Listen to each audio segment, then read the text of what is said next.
Na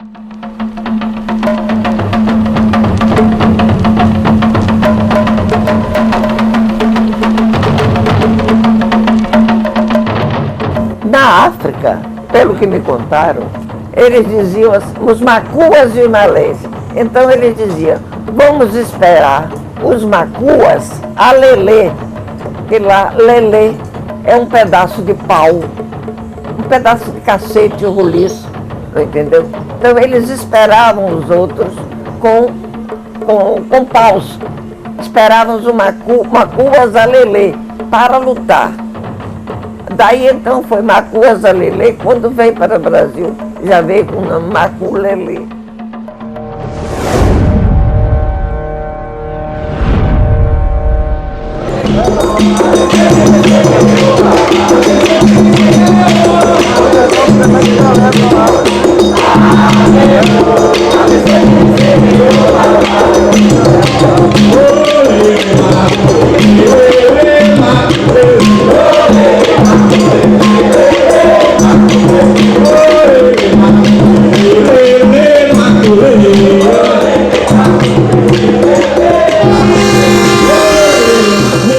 Em 1844, Tiaju, que era um negro escravo, já começava a bater o maculelê no engenho partido. Esse engenho não existe mais. Esse maculelê já era feito por Tiaju e uma porção de outros negros escravos, amigos, parentes, que daí então foi trazendo essa história e a prática desse, vamos dizer assim, dessa cultura que é o maculelê para Santo Amaro. Quem preservou o maculelê foi o Paulino de Almeida Andrade, que viu seus ancestrais fazendo, refez, tomou assim e fez do jeito dele, quer dizer, ele já recriou. Ao recriar, ele tinha liberdade de fazer o que quiser, porque a dinâmica feita pelas próprias pessoas da comunidade é aceita. Conheci Popó muito, porque ele, além de ser o líder do maculelê, que a gente via sempre nas festas de fevereiro e nas ruas em Santo Amaro, ele era o condutor do bonde, puxado a burro da Trilhos Urbanos. Então era uma figura conhecidíssima. Minha infância toda e até a adolescência, eu acompanhei Popó nessas duas atividades. É uma das figuras mais importantes da minha formação e da história da minha cidade.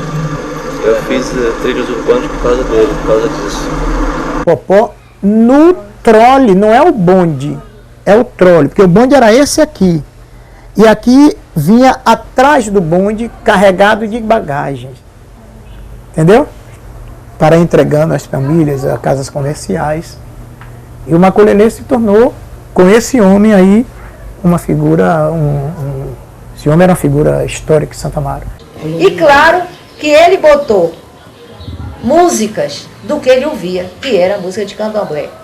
Em especial, o que predominava na época, aqui não era o candomblé de Queto, nem o candomblé de Jeje, era o candomblé Congo-Angola. Então ele buscou elementos musicais desse candomblé e colocou dentro da música do maculelê, além do que ele ouviu do tradicional, que seria biaiá, bioiô, sarabundum, sarami, sorodô, sarabundum, sarami, sorodô, sarabundum, sarami, sorodô. A dança que ele fez era uma dança que foi classificada como dança dramática, não por mim, pelos pesquisadores como Renata Almeida e Delgarde Viana, certo? E o Edson Carneiro, que era um baiano e sabia. Então foi classificado. Por que uma dança dramática? Porque contava uma história. Tinha um cara que era laçado, que morria e depois era ressuscitado. E ele disse que o maculelê, quando ele era menino, que aprendeu com o pai dele, que era africano. Se eu conheci Popó, muito, que guiava o trole, e tudo, ele tomava parte em toda a festa. Agora, coitado, trabalhava muito, não tinha tempo. Ele é quem dirigia os ônibus de burro e os troles para carregar os carregos. Pouca gente assistia, porque ele disse que era negócio de negro. Mas eles formavam a roda e o povo ia ficando um atrás do outro, espichando o pescoço, para ver dançar o maculelê. E depois Popó saía fazendo visita nas casas. Ele chegava, como o povo estava sentado na rua, na porta de casa, ele fazia a roda, dançava maculelê e a gente assistia.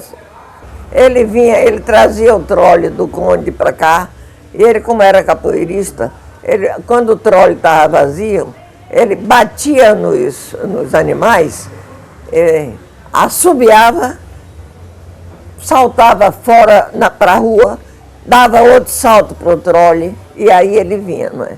Por exemplo, São Pedro, São Manuel, São José, cada uma pessoa que tinha aquela quantidade de mercadoria, ele saía entregando.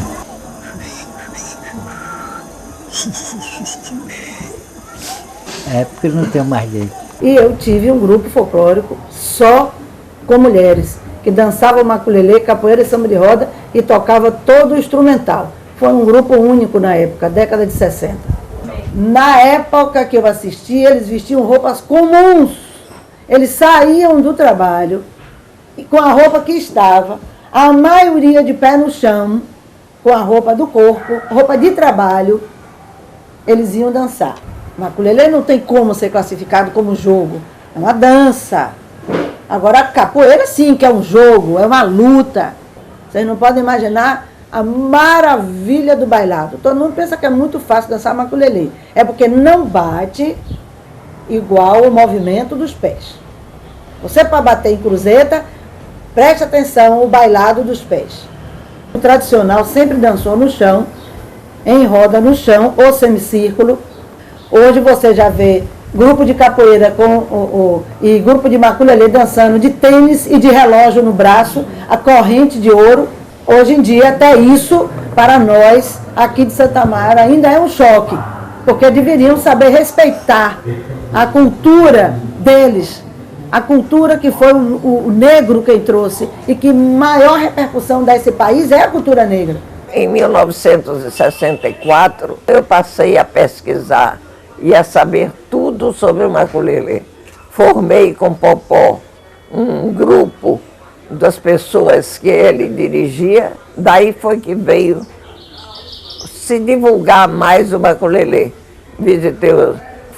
Viajei pelo Ministério da Educação, fui a Ceará, Rio de Janeiro, São Paulo, Minas Gerais, levando o maculelê de uma maneira tradicional, sempre respeitando o material rústico. Os atabaques são feitos a facão, são de pau d'arco, não são industrializados. O cachexê, o chequeré também é de Flandre, o agogô é de ferro. Então, todo o meu material é trabalho manual. Os paus eram tirados na época própria, eram preparados de maneira tradicional.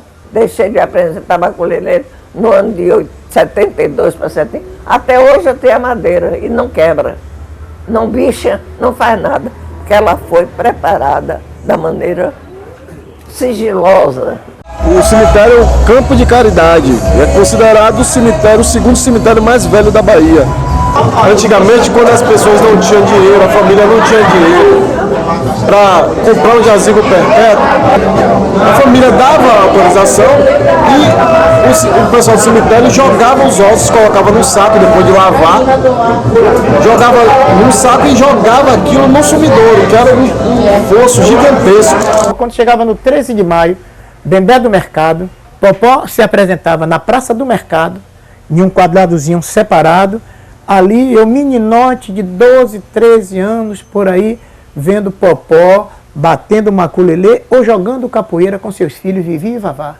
Mas não era uma festa popular, era uma demonstração de agradecimento ou de gratidão aos santos hoje chamados orixás.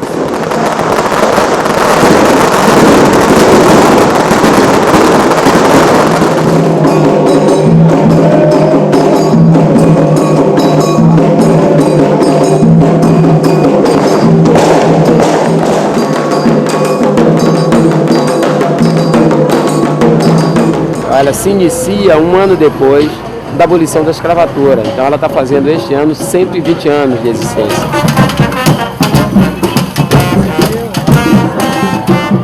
E ela, na verdade, é uma celebração dos ex-escravos diante da abolição da escravatura. Porque houve aqui em Santo Amaro uma resistência muito grande dos senhores de engenho, principalmente, é evidente, com relação à abolição. Muitos, inclusive, não acreditavam que a abolição tivesse ocorrido. Outros buscaram na representação política a suspensão da abolição da escravatura. E outros, junto com a polícia, proibiram que fosse feita qualquer celebração no 13 de maio de 88. E aí, no ano seguinte, os escravizados, né, resolvem celebrar essa abolição. E resolvem celebrar no mercado, né, com essa corruptela que chama-se Bembé do Mercado.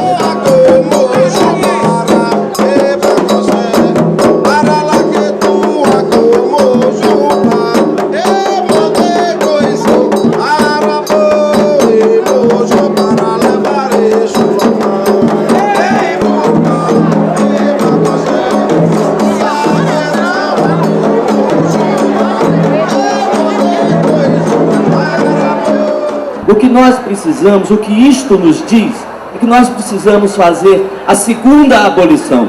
Mas uma segunda abolição é um trabalho imenso.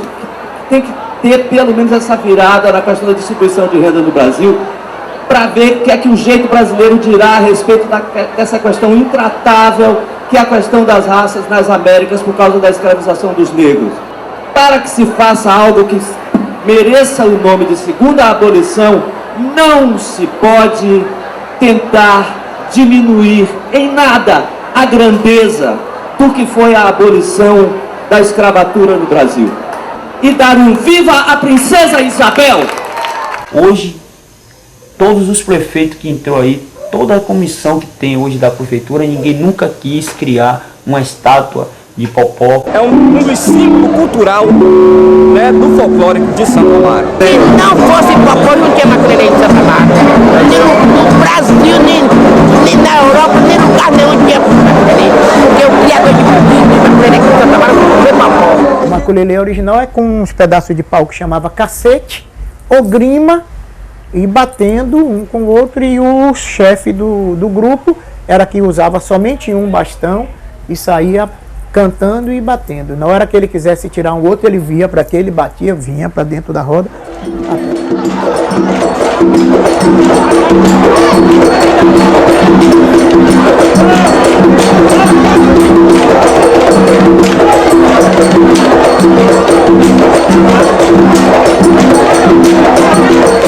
Eu digo sempre que o maculelê foi uma maneira que os negros tinham de extravasar as suas raivas.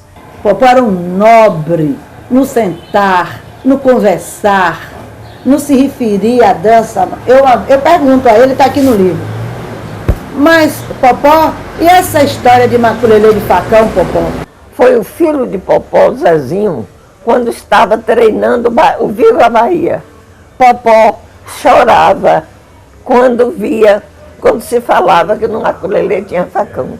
Nunca teve facão. O ritmo era dado com paus e atabaques.